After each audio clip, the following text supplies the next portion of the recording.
friends. Welcome back to the practice of being human. So, in the last episode, we talked about how our childhood experiences shape the way we see the world, and how sometimes what felt like being on the outside of a system can actually form a very powerful kind of awareness. So, today I want to continue the conversation by talking about meaning.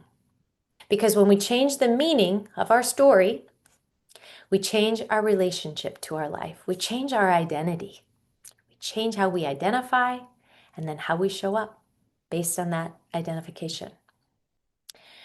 So for many years, my story was I am on the outside. I was always on the outside. I didn't quite belong. I was always just kind of on the periphery.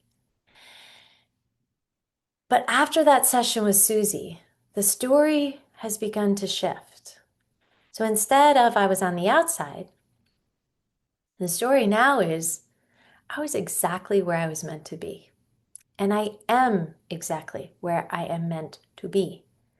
Not because the past was perfect, not because the pain wasn't real, but because the placement I had in my family system shaped a particular kind of awareness in me.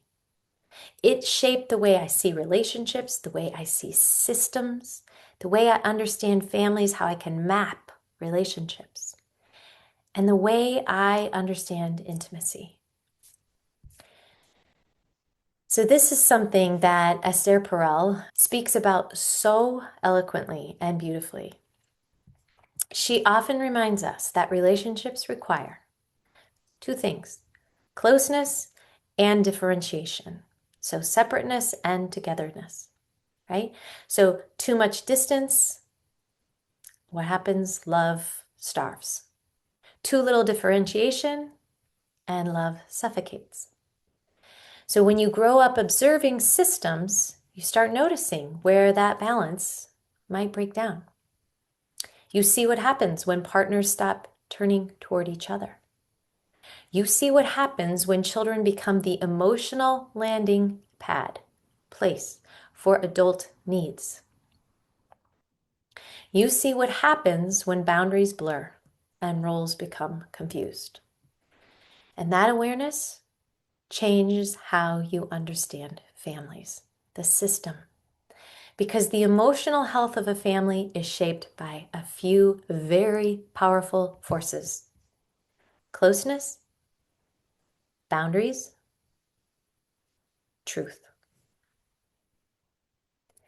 And if closeness disappears, people become lonely. If boundaries disappear, people become overwhelmed. If truth disappears, the system begins compensating in ways that often show up as symptoms. I always say, don't focus on the symptoms, go underneath the behaviors. What's driving these? What's at the root? One of the most powerful and meaningful reframes from my session with Susie was it had to do with my father. Because for years I focused on what I didn't receive from him, how I didn't feel seen by him, how he was kind of the center of the universe and he ran the ship. And there were a lot of things about my dad that I really appreciated and have come to love. And there were things that were really hard for me and very uncomfortable and not my cup of tea. But here's the thing that Susie helped me see. My father may not have understood me, but what he did not do is he did not silence my challenge. He didn't like it, but he didn't silence it. He couldn't. And because of that, I learned to speak. I found my voice. I had a voice. Now, again, did I really use it at that time? Not to the degree that I use it today, but it's only gotten stronger. It's only gotten more pronounced. Because as I learned to speak and speak truth to power, I learned to stay in the room and tell the truth. And that matters. Because many people can feel when something is wrong, they know it, but they struggle to name it. They feel it, but they struggle to name it. And what happens is that they then often silence themselves. They shrink. They avoid conflict. But somewhere along the way, I learned to stay connected to people while still staying connected to myself. I learned to trust myself. I learned to have my back and to hold love and boundaries at the same time. Boundaries aren't as difficult for me, but I had to learn them early in my life. I witnessed where they weren't and where they should have been.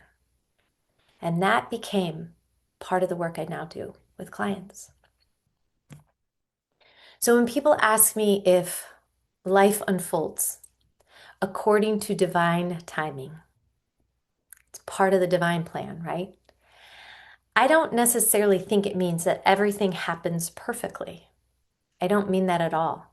And some horrible things have happened to people. And I am not here in any way to condone that. But I do believe our stories are not random. I believe that the circumstances of our lives shape a particular kind of awareness, a certain kind of sight, a particular kind of compassion. And sometimes the very experiences we once believed limited us are the ones that formed our deepest gifts. Not because the pain was necessary, but because human beings have this extraordinary capacity to transform experience into wisdom. We are all here to contribute our gifts. So I'll leave you with this question. What kind of seeing has your life shaped in you?